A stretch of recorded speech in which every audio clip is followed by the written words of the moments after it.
Imagine a man so feared that an entire town believed he could transform into a wolf.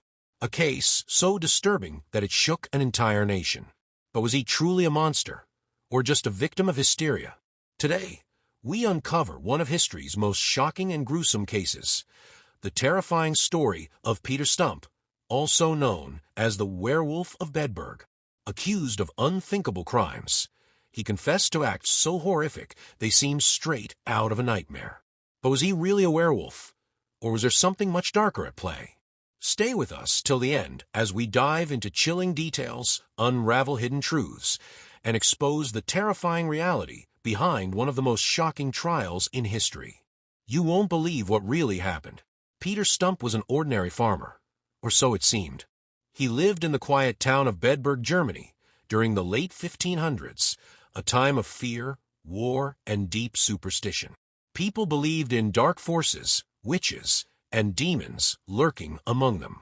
Anyone acting strangely or standing out in any way could be accused of something sinister. For years, the town of Bedburg was plagued by terror.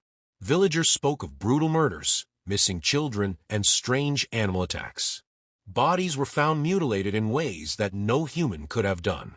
The rumors spread quickly, whispers of a monstrous creature hiding in the forests, hunting in the night. Some claimed they had seen a massive wolf lurking near the crime scenes, its eyes burning red with hunger. Panic took over. The people of Bedburg were convinced that a werewolf was among them. And soon, all eyes turned to one man, Peter Stump. The fear in Bedburg reached its peak when more bodies were discovered, mangled, torn apart, almost devoured. It was no longer just rumors.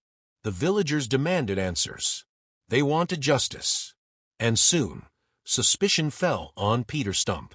But why him? Some say it was because he often wandered alone at night. Others claimed he had an unusual amount of wealth for a simple farmer. But the most damning evidence was the stories circulating about him, whispers that he had made a deal with the devil himself. According to these stories, Peter had obtained a magical belt that allowed him to transform into a massive wolf at will. When he wore it, he became a beast, stronger, faster, and bloodthirsty. Witnesses swore they had seen a wolf attack, only for Peter to be spotted moments later, his clothes torn and bloodied. Some even claimed he could switch between human and wolf form instantly, vanishing into the night after every crime. The villagers convinced themselves Peter Stump was not just a man, he was a monster, and the accusations only grew darker. A young girl was found, her body torn apart. Then a mother and her 2 children disappeared, their remains discovered deep in the woods days later. The brutality was beyond human comprehension. These were not simple murders. They were acts of something unnatural, something evil. But the most horrifying claim of all, Peter was accused of killing his own son. The story goes that he lured the boy into the forest, then committed an act so gruesome that even hardened men shuddered at the details. They said he ate the child's flesh, tearing it apart with his bare hands and teeth. The people of Bedburg had no doubt. They needed no trial, no debate. In their eyes, Peter was guilty. He was the werewolf, and he had to be stopped. But how do you catch a man who can turn into a beast? The villagers set traps. They armed themselves with silver weapons, believing that only silver could kill a creature of the night. Then, one fateful evening, a group of hunters spotted the very wolf they had been searching for. They chased it through the woods, determined not to let it escape. The creature was fast, moving between trees with unnatural speed. But eventually, they cornered it. They attacked, driving it into a desperate fight for survival. And then, just as suddenly as the chase had begun, the wolf was gone. In its place, lying on the ground, was Peter Stump. The hunters wasted no time. They captured him, dragged him back to the town, and threw him into a cell. There would be no mercy. But Peter's suffering was just beginning. Peter Stump sat in a cold, dark cell, surrounded by men who were certain of his guilt. But there was still one thing missing, a confession. And they were determined to get it. In the 16th century, there was no such thing as a fair trial, especially for someone accused of witchcraft or sorcery. Authorities believed that the more painful the punishment, the closer they were to the truth. And so, Peter was placed on the rack, his limbs stretched until his joints threatened to snap. At first, he resisted. He swore he was innocent, that he was just a simple farmer, not a monster.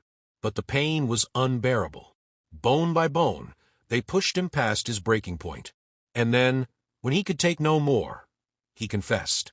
But what he admitted was far more horrifying than anyone expected. Peter claimed that, for years, he had been practicing dark magic. He said the devil had given him a magical belt, allowing him to transform into a wolf whenever he pleased. In this form, he roamed the countryside, attacking livestock, devouring human flesh, and hunting for victims. He described the sensation, the thrill of the hunt, the uncontrollable hunger. He admitted to killing not just strangers, but his own family, his own son. The town officials listened in stunned silence. Every gruesome detail, every horrifying act, painted a picture of a man who had long abandoned his humanity. They didn't question how much of it was true. They didn't wonder if the confession was forced. All they knew was that their worst fears had been confirmed. Peter Stump was not a man. He was a monster. And there was only one punishment for monsters. Peter Stump's confession sealed his fate. The town demanded justice, not just any punishment, but one so severe that it would serve as a warning to anyone who dared to consort with the devil.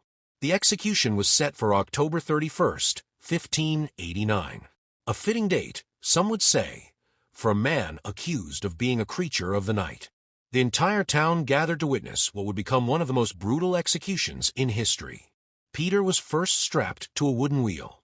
The executioners took iron pincers, red hot from a fire, and began tearing chunks of flesh from his body. His arms, legs, and chest were ripped open as the crowd watched in silence. But this was only the beginning. With his body weakened and blood pouring from his wounds, his limbs were shattered, one, by heavy wooden mallets. Each blow broke the bones beyond repair, ensuring he could never rise again. Some believed this was necessary to prevent him from returning as a werewolf, even in death. But they weren't done yet. Still alive, still conscious, Peter was removed from the wheel and dragged to the execution site. There, he was beheaded with a swift stroke of the executioner's blade. His head was placed on a spike as a warning to all who might be tempted by dark forces. But even that wasn't enough. His body, along with the remains of his daughter and mistress, both accused of aiding his crimes, was thrown into a massive fire. The flames burned high into the night, ensuring that no trace of Peter Stump would remain. The town of Bedburg had rid itself of the so-called werewolf. The monster was gone, or so they believed. The execution of Peter Stump may have satisfied the terrified people of Bedburg, but it left behind more questions than answers. Was he truly a werewolf, or was he just a scapegoat for something far more sinister? The late 1500s were a time of fear and chaos. War, famine, and disease ravaged Europe, leaving people desperate for explanations. When something terrible happened, murders, disappearances, strange illnesses, blame had to fall somewhere. And in many cases, that blame landed on those who didn't quite fit in. The idea of werewolves wasn't new. For centuries, legends spoke of men who could transform into beasts, cursed to hunt and kill under the light of the moon. But these weren't just stories. Across Europe, real trials were held, real people were accused, tortured, and executed for crimes no one could prove. Peter's case was one of the most extreme, but it wasn't unique. Hundreds of people, mostly outcasts or those with enemies, were labeled as werewolves. The confessions, always obtained under extreme torture, told eerily similar stories. Deals with the devil, magical belts, uncontrollable urges to kill. But were these people truly supernatural creatures, or just victims of a society consumed by paranoia? Even Peter's so-called magical belt was never found. The very object that supposedly turned him into a wolf simply didn't exist. And yet, his confession was enough. The people of Bedburg believed they had defeated a monster. They never questioned if the monster was real in the first place. But fear has a way of spreading, and long after Peter Stump was gone, the legend of the Werewolf of Bedburg refused to die. Even after Peter Stump's death, his story continued to haunt Europe. His case became one of the most infamous werewolf trials in history, spreading fear far beyond the small town of Bedburg. People whispered about his crimes for generations, and his name became a symbol of pure evil. Pamphlets detailing his confession were printed and distributed across Europe. These gruesome accounts painted him as a servant of the devil, a man who willingly gave up his soul in exchange for power. Some believed he was proof that werewolves were real, that dark magic could transform men into beasts. Others saw his case as a warning, a reminder of what happened to those who strayed too far from God. But as time passed, some began to question the truth behind the legend. Historians examined the case, looking beyond the horror to the reality of the time. Could Peter have been just another victim of mass hysteria? A man forced to confess to impossible crimes under unbearable torture? The late 1500s were filled with religious wars, political instability, and deep-rooted fear of the unknown. The Catholic Church and Protestant leaders used supernatural fears to control the masses, and witch hunts were sweeping across Europe. The Werewolf of Bedburg wasn't just a terrifying story. It was a product of a society desperate to find someone to blame for its suffering. Still, the legend refuses to fade. Even today, Peter Stump's case is studied by historians, true crime enthusiasts, and paranormal investigators. His story has inspired books, films, and countless theories about werewolves and the supernatural. But was he truly a beast? Or just a man caught in the grip of fear, punished for crimes he never committed? The case of Peter Stump remains one of the most shocking and disturbing in history.